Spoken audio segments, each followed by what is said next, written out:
Hi everyone, welcome to my channel.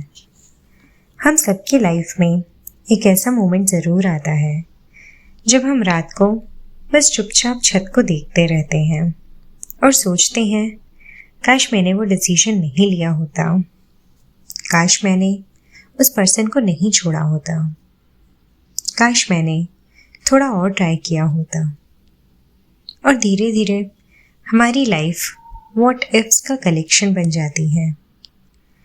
पर अगर किसी को एक जगह ऐसी मिल जाए जहां तुम अपनी लाइफ के हर ऑल्टरनेट वर्जन को एक्चुअली जी सको, एक लाइफ जहां तुम सक्सेसफुल हो, दूसरी लाइफ जहां तुम फेमस हो और तीसरी लाइफ जहां तुमने अपना ड्रीम कभी छोड़ा ही नहीं, और एक लाइफ जहां तुम फाइनली खुश हो, तो क्या तुम सच में वो लाइफ चूज कर पाओगे? या फिर प्रॉब्लम तुम्हारी लाइफ में नहीं, तुम्हारे अंदर है? This is the story of Nora seed और एक लाइब्रेरी जो जिंदा और मौत के बीच एग्जिस्ट करती है। Welcome to the midnight library. 29 साल की नोरा सीड को लगता था कि उसने अपनी लाइफ कंप्लीटली रुइन कर दी है। उसने स्विमिंग छोड़ दी, म्यूजिक करियर छोड़ दिया, रिलेशनशिप लूज कर दिया और धीरे धीरे उसने खुद को भी लूज कर दिया।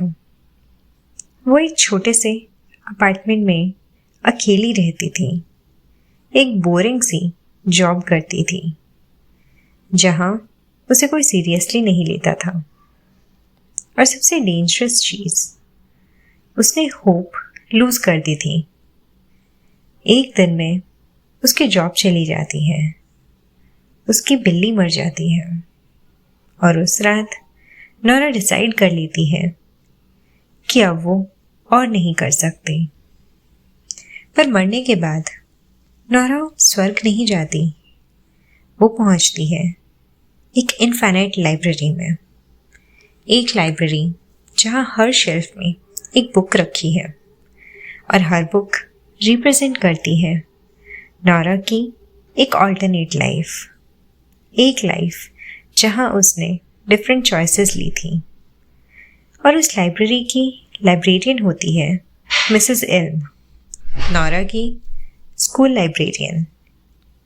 मिसेस इल्म नोरा को बताती है कि हर इंसान के अंदर रिग्रेट्स होते हैं और ये लाइब्रेरी उन्हीं रिग्रेट से बनी है। अगर नोरा चाहे तो वो किसी भी बुक को खोल सकती है और अपनी ऑल्टरनेट लाइफ जी सकती है, और अगर उसे वो लाइफ पसंद आ जाए तो वो परमानेंटली उसी लाइफ में रह सकती है। और यहीं से शुरू होती है नोरा का emotional experiment, the rock star life. Nora हमेशा सोचती थी अगर उसने अपना म्यूजिक बैंड नहीं छोड़ा होता तो शायद उसकी लाइफ अमेजिंग होती। तो मिडनाइट लाइब्रेरी उसे वही लाइफ दिखा देती है। इस रियलिटी में नोरा एक वर्ल्ड फेमस रॉक स्टार है, massive concerts, thousands of screaming fans, पैसा, फेम, अटेंशन, वो लाइफ जो बहुत लोग सपने में इमेजिन करते हैं। पर जितनी ब्राइट उसकी स्टेज लाइट्स थी, उतनी ही डार्क उसकी personal life. Band members emotionally disconnected थे, रिलेशनशिप्स फेक लगते थे और नोरा कॉन्स्टेंटली एग्जाइटी और लोनलीनेस फील करती थी। उसे रियलाइज होता है कि कभी कभी सक्सेस सिर्फ बाहर से ब्यूटीफुल लगता है, एंड ऑनेस्टली ये लाइफ उतनी हैप्पी नहीं थी जितनी उसने इमेजिन की थी। So she returns. Life 2, the Olympic swimmer. Real life में नोरा स्विमिंग चैंपियन बन सकती थी, पर प्रेशर की वजह से उसने स्विमिंग छोड़ दी थी। इस ऑल्टरनेट रियलिटी में वो ओलंपिक मेडल विनर होती है, लोग उसे एडमायर करते हैं, उसके इंटरव्यूज आते हैं, उसकी अचीवमेंट्स एक्स्ट्रा ऑर्डिनरी होती है, बट उस लाइफ में डिसिप्लिन ने उसे इमोशनली आइसोलेट कर दिया था।